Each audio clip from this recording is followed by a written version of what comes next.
You know, I'm leading with the evangelicals. I'm a good Christian, and I'm leading with the evangelicals. And I want to tell you something. Christianity, and I put it in the same vein and sometimes in the same sentences, Christianity is being chipped away at in this country. In this country. It's being chipped away at, and I'm not going to let it happen. Do you know, I was with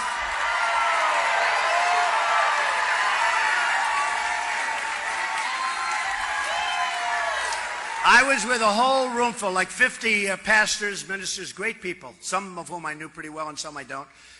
And I said to them, let me ask you a question. How many Christians, evangelicals, but just Christians, do we have in this country? And they were saying maybe 250 million, maybe 260 million. I said, so that's more than we have women. It's more than we have men. It's by far the biggest group. Then why aren't you banding together and getting the kinds of things you want?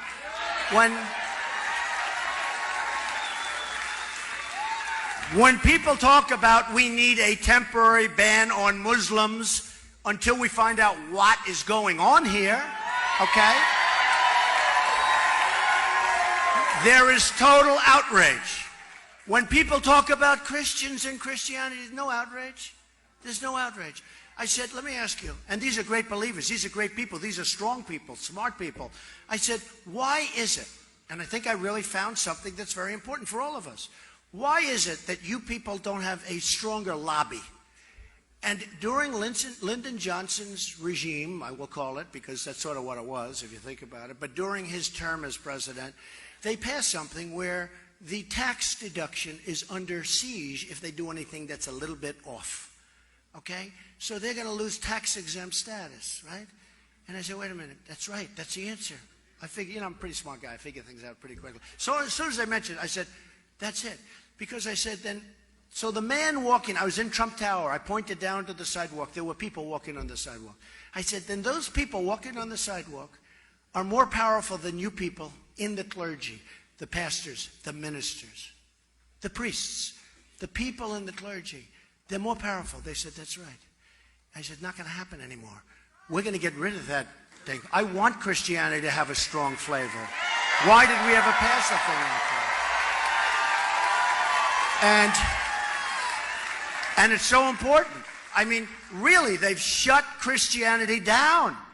And these are great people, but they're afraid to do. For instance, some people came up to me, Mr. Trump, I love you. You're the best. You're going to be the greatest leader. You're going to be... I want to endorse you. I'm endorsing you.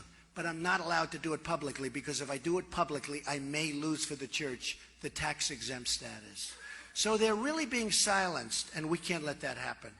We can't let that happen. I don't care about the endorsement. They're really being silenced. We can't let that happen. We're not going to let it happen. And we're going to get that thing repealed. And think of the power we have over the Democrats, over the Republicans. I mean, the power is incredible. So we're going to get that taken care of, and we're going to be back. And I'll tell you what, come Christmas time, we're going to all be in these department stores that don't have Merry Christmas, and we're going to see Merry Christmas right in those stores, right? They don't put it up anymore. We're going to see Merry Christmas at the department stores again, folks. You goes into these stores, you don't even see Merry Christmas anymore. You say, why? Why? The store owners and the big companies especially, like Macy's, which is extremely a very disloyal company.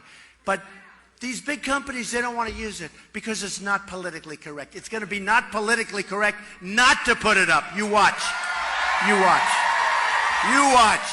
So we're going to be saying Merry Christmas again. So I told you, they're chipping away at Christianity and they're chipping away at the Second Amendment every year, chip, chip,